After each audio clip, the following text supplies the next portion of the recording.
क्या सच में एक्ट्रेस पूजा हेगड़े हैं पनौती? आखिर क्यों लोग उन्हें पनौती कह रहे हैं, वजह आपको हैरान कर देगी। और शाहरुख खान का विदेशों में इतना ज्यादा क्रेज क्यों है, जानेंगे आज। और क्यों विदेशों में जवान लोग कृष्ण भक्त बन रहे हैं, क्या है इसके पीछे की वजह। और ये लोग समुद्र में इतने बड़े बड़े पत्थर क्यों फेंक रहे हैं। इस वायरल वीडियो की सच्चाई चौंका देने वाली है। और कैसे विदेशी कंपनियां भारतीय लोगों को सैकड़ों सालों से चूना लगा रही हैं। और वीडियो के अंत में जानेंगे सलमान खान की कुछ अजीबोगरीब आदतें। बस आप हमारे साथ आखिर तक बने रहिएगा। फैक्ट नंबर 12, पूजा हेगड़े वैसे तो काफी खूबसूरत एक्ट्रेस है जो अपनी एक्टिंग से सभी का दिल जीत लेती हैं, पर आजकल लोग इन्हें पनौती कह रहे हैं। लेकिन क्यों? असल में इन्होंने पिछली 4 मूवीज जो की हैं वो बहुत ही बड़ी बड़ी मूवीज थी, लेकिन चारों मूवीज फ्लॉप रही हैं। सबसे पहले बात करते हैं मोहनजोदारो की, जो कि बहुत बड़े बजट की फिल्म थी और इसमें ऋतिक रोशन भी थे, लेकिन मूवी कुछ खास कमाल नहीं कर पाई। इसके बाद राधेश्याम मूवी में तो प्रभास भी थे, लेकिन वो भी कुछ कमाल नहीं कर पाई। फिर आई इनकी बेस्ट मूवी जिसमें विजय थालापति थे, लेकिन विजय थालापति होने के बावजूद भी ये फिल्म फ्लॉप हो गई। और रिसेंटली इनकी सर्कस मूवी भी रिलीज हुई थी जो पूरी तरह से फ्लॉप रही। इसी वजह से अब लोग इन्हें पनौती कह रहे हैं। फैक्ट नंबर 11, 1985 के बाद अमिताभ बच्चन का स्टारडम खत्म होने लगा था और उनकी एक के बाद एक फिल्में फ्लॉप होती जा रही थी, जिसके बाद लोगों को लगने लगा कि अमिताभ बच्चन ही बॉलीवुड के आखिरी सुपरस्टार थे। लेकिन तभी एंट्री होती है शाहरुख खान की, जिन्होंने सुपरस्टार की परिभाषा को ही बदल कर रख दिया और एक के बाद एक सुपरहिट फिल्में दी। उनकी फिल्मों को देश में ही नहीं बल्कि विदेशों में भी खूब पसंद किया जाने लगा। और आज भी शाहरुख खान ने अपने इस स्टारडम को बरकरार रखा है और विदेशों में उन्हें बहुत ज्यादा पसंद किया जाता है। इसका अंदाजा आप इसी बात से लगा सकते हैं कि दुबई में शाहरुख खान को इतना ज्यादा माना जाता है कि वहाँ के ब्रांड एम्बेसडर है। फैक्ट नंबर 10, आइस्कॉन आज के समय में एक ऐसी धार्मिक संस्था बन चुकी है जिसके कारण लाखों विदेशी कृष्ण भक्त बन रहे हैं। लेकिन ऐसी क्या खासियत है आइस्कॉन में कि विदेशी इसकी ओर अट्रैक्ट हो रहे हैं और कृष्ण की लीला में मस्त होते जा रहे हैं। असल में आइस्कॉन की शुरुआत श्रीला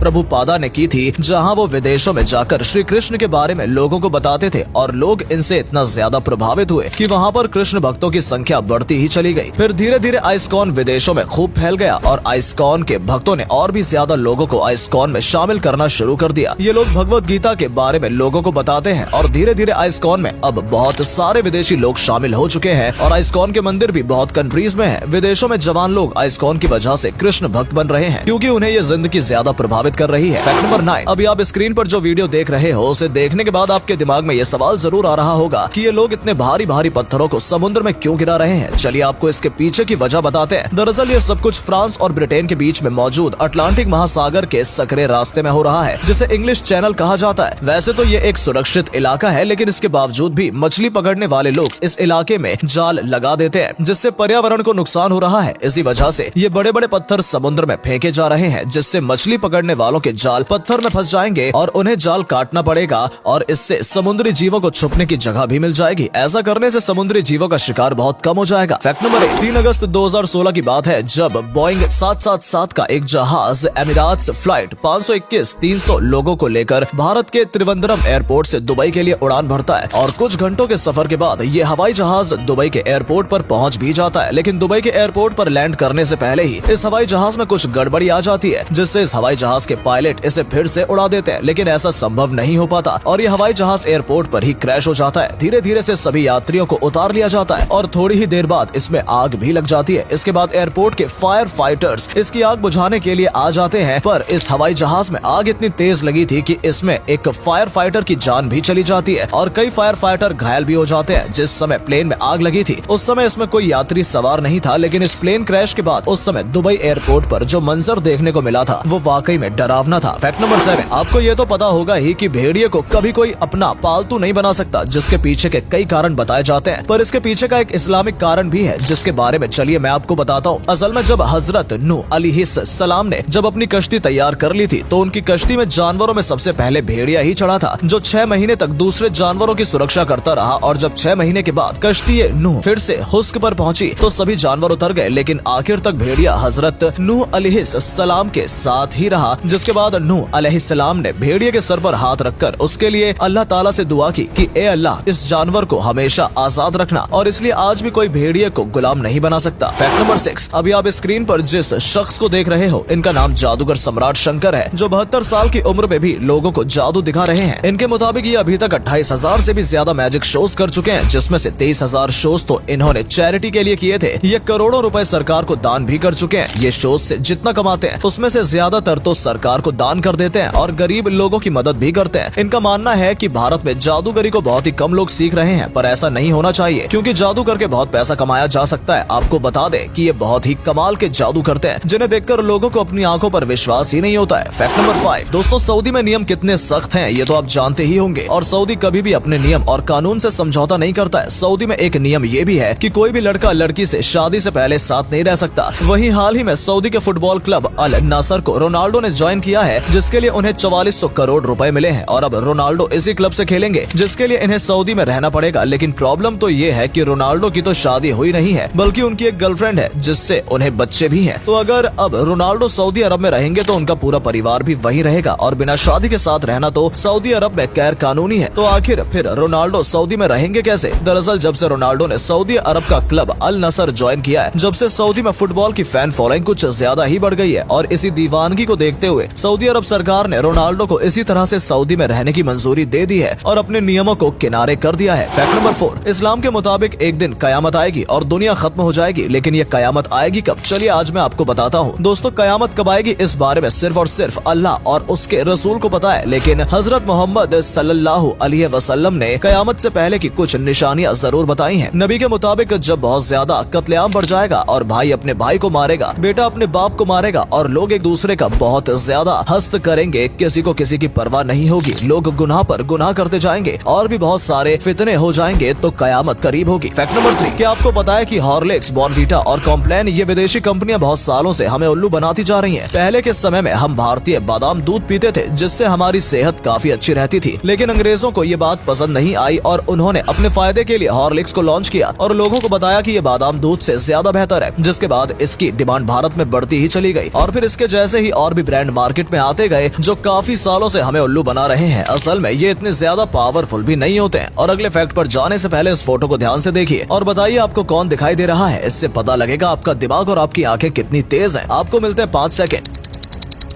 फैक्ट नंबर 2 हमारे भारत में एक से एक कमाल के लोग देखने को मिल जाएंगे, कारनामे जिनमें अजीबो गरीब होते हैं, जैसे कि इन भाई साहब को ही देख लीजिए जो दोनों हाथों से सामान को सिर पर रखकर पकड़े हुए हैं और साइकिल को बिना पकड़े ही चला रहे हैं। अब मुझे नहीं लगता कि कोई और इस काम को कर पाएगा। इस अगली वीडियो को देखिए जहाँ पर ये ईंटें ऊपर की ओर जा रही है, लेकिन ये क्या, इन ईंटों को कोई इंसान नहीं बल्कि स्कूटर से खींचा जा रहा है। भाई ऐसा कारनामा तो हम भारतीय ही कर सकते हैं। अब इन लोगों को भी देख लीजिए जिन्होंने तो कमाल ही कर दिया और अपनी मोटर बाइक को बोट में बदल दिया। फैक्ट नंबर 1 सलमान खान वैसे तो कमाल के एक्टर हैं, लेकिन कभी कभी वो ऐसी हरकतें भी करते हैं जो बहुत अजीबो गरीब होती हैं। ऐसे में आइए आपको बताते हैं सलमान खान की कुछ अजीबो गरीब हरकतें। सबसे पहले बात करते हैं सलमान खान के साबुन के प्रति प्यार की। जी हाँ, सलमान खान जब किसी होटल में जाते हैं तो वहाँ से साबुन अपने साथ ले आते हैं क्योंकि उन्हें साबुन का बहुत शौक है। इसके अलावा सलमान खान कभी भी सालों पुरानी फटी जीन्स पहनकर बाहर निकल जाते हैं। इससे उन्हें कोई फर्क नहीं पड़ता कि लोग क्या कहेंगे। सलमान खान कभी कभी अपने शोज में लेटकर होस्टिंग भी करने लगते हैं जो बहुत अजीब लगता है। दोस्तों, अगर आपको ये वीडियो पसंद आई हो तो इसे अधिक से अधिक लाइक और शेयर करें। साथ ही हमें कमेंट करके बताएं कि आपको इनमें से कौन सा फैक्ट सबसे ज्यादा मजेदार लगा। आज के लिए इतना ही। आपसे फिर मिलेंगे एक नई वीडियो और ढेर सारी रोचक जानकारियों के साथ।